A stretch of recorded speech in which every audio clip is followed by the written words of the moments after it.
Hi everybody, welcome back to my channel. Today we're going to do a DIY Dollar Tree farmhouse. Cute little red truck, but we're going to make a Halloween one. So I'm going to take this blue red truck from the Dollar Tree. Hopefully you'll be able to find this one and you won't have to cut down anything. I'm going to use some chalk paint. I'm going to use Castle, ink, and white, just to let you guys know, and foam brushes. I'm going to use one of these little cute little pumpkin ornament thingies, as well as this pumpkin Halloween stencil, because I wanted to make it easy for you guys, except difficult because we're going to paint it. Honestly, I want to be able to make this DIY be about the painting, really, the technique. I was just going to paint over this truck, but when I ripped the leaf off, the paper came off, and boy, was this paper not tied down very well at all. But I knew I wanted to keep the tires and the spare tire painted. I was just going to leave them originally, so what I did was I took my craft knife and I scored the paper right above the tire and right above the spare tire.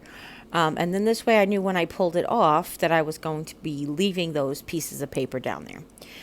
Now, we've done this before, but I could not tell. I can't tell you. How you guys doing? We have peeled the paper off these chipboard signs before. But I will tell you that this was absolutely the easiest one that I've ever done, because I don't think it was glued down very well. So I am really, really glad in hindsight that I peeled it, because the worst thing that could have happened was you spent all this time and effort into painting this really nice truck to have it come off on you in bad weather or after years of humidity or whatever. So yes, I'm glad I took the time and peeled this. So if you've not seen this before, basically if you run your finger along the edges, you usually can grab up a piece of the paper. I started to pull, and as you could see it was just glued down in the middle. The rest of it peeled off so easy. Then what I do is I took a wipe, but you could take a wet rag, which we've used in the past before. You just soak that cardboard paper in a wet rag, and then you can go ahead and just use that's an old gift card I use just to scrape up the extra paper. Now what I did do was I put the big pieces I had left down, just to kind of give myself an idea of where I wanted the truck parts to be. But then I realized after the fact that I'm going to paint over this, so you could skip that step. Or you can do that step after you paint it white. So now this is just some white chalk paint. I originally was thinking I would just go along those lines that I painted, but yeah, I ended up not doing that.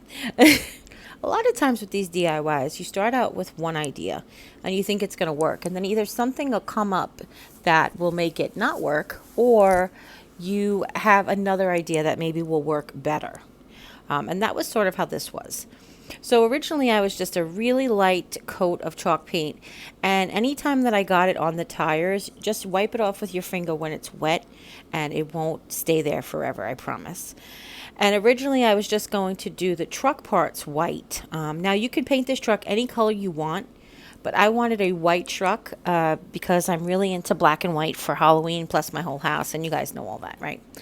But really, this would be really cute in that really pale teal color that they have out this year, that's very popular, or whatever, okay? Now, I'm taking Castle Gray and black. But I know a lot of you guys use elephant gray or mineral, whatever colors you want for shadowing. And I'm not going to make mine rusty, but that is another option, just like the sample. But what I'm going to do is, while the chalk paint is still wet, I'm going to blend the shadows. I am using the truck as reference. So do you see the picture I stuck up there in the corner? I have two of them, so I put one next to me so I can use it as a reference point of where to add the shadows and the highlights. See, you don't really need a lot of skill. But I made sure that this paintbrush had the white chalk painted at first. I dipped it in the gray and really just made it just a tiny bit of the gray, and then basically used it to highlight and to shade. Now, the couple of things was the where the highlights and the shadows were on the truck bed, which is the pop down, like the tailgate. And then, of course, with the bumper That was a different place that the shadows and highlights were different. Around the hood, around the window. These were all different places that had different shadows and highlights. But I just referred to the pickup truck picture and I used it. Now, it's a lot easier to see these highlights and shadows on the red pickup truck than it was the blue, but you can still see them on the blue. Okay? So after I felt like I had it enough, and it was kind of like all shaded all around, and again, this maybe it looks like a gray pickup truck with highlights, but I really wanted it to look like a white pickup truck. I took black and very, very little of black, and on the same exact brush, and I used it to create the actual like seams. So again, if you look on the sample, you can see where you want to put these black lines. You can see exactly where you want to outline. Now I'm just using the chisel edge of the brush. I'm not pushing down so it stays nice and sharp. And I'm just going around all of the areas. Now people often ask me, oh, you're such a great painter, da da da. Yeah, I won't lie. I've had a lot of experience. But you know how many mistakes I've made along the way? My art teacher, Mrs. Elaine Kane, used to say, if at first you don't succeed, cut off your head and watch it bleed. She did, I swear. Ask my sister, Janie. But she basically taught us that there are no mistakes because you always learn what to do right next time by what you did wrong this time. Okay? So really just go out there and practice. So I was just showing you a couple of ideas that you could put in the back of the pickup truck. But what I decided to go with is there's a couple of cute pumpkins on this stencil. And there's also a cute little happy Halloween sign. And then I wanted to do is put a 3D pumpkin in the middle. It's by sticking, we're going to stick that, that cutout in the middle. So I'll show you that when we get to it.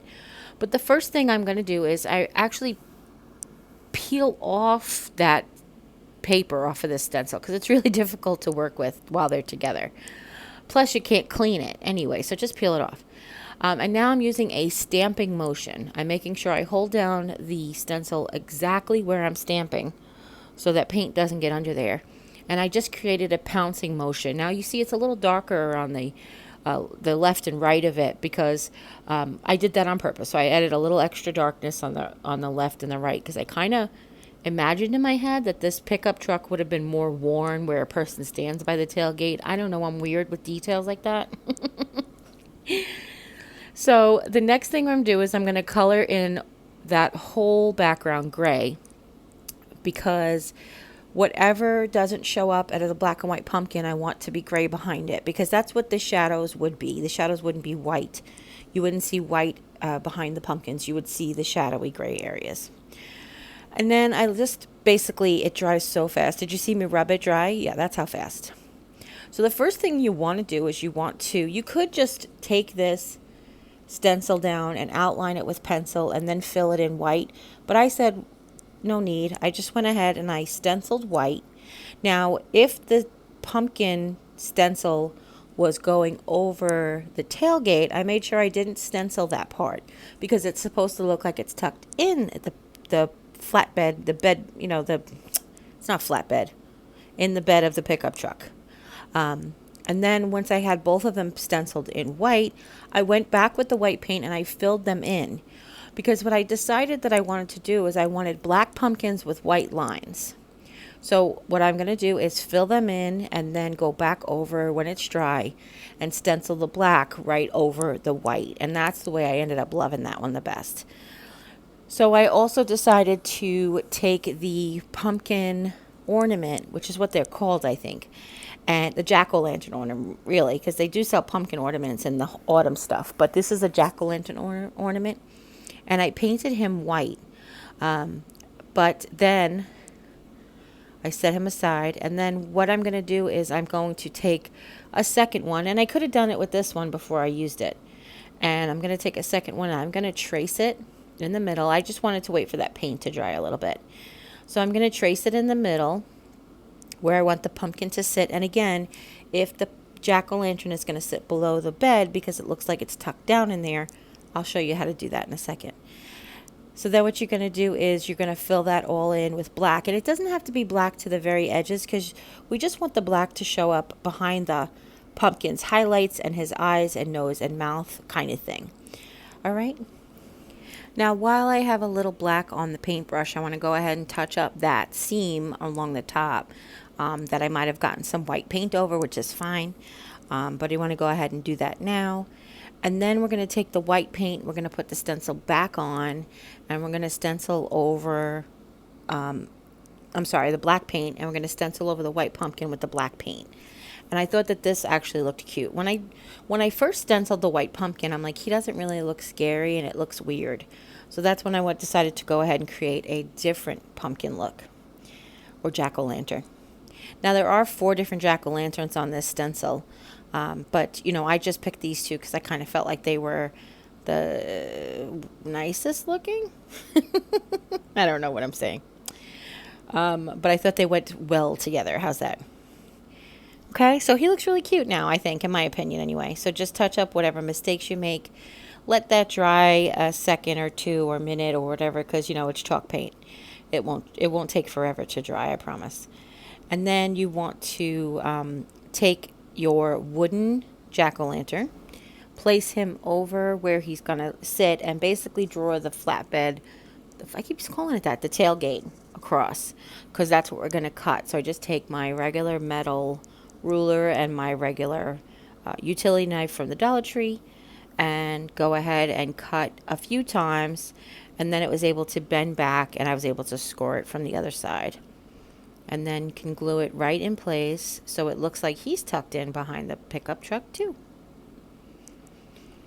And then for the last touch, I decided to give him sort of like lines, you know, like a pumpkin line, just to give him a little bit more dimension, other than the fact that he was 3-dimensional. We just hung the original jute cord back on, and then I decided to stick one of those little bat stickers on the corner. I painted him black. He's one of the wooden ones. And that's it. So I hope you really enjoyed this tutorial. It was fun. Hopefully you guys will practice painting and shading. Again, just copy your old piece, and if you haven't yet, click subscribe, and when you do, a little bell will pop up. When you ring that bell, YouTube will let you know whenever I upload a new video. Don't forget to give this video a thumbs up and share with friends and family, anybody who might be interested in learning how to make this or learning how to practice their paint technique. And as always, you guys take care, God bless, and we'll see you next time. Bye.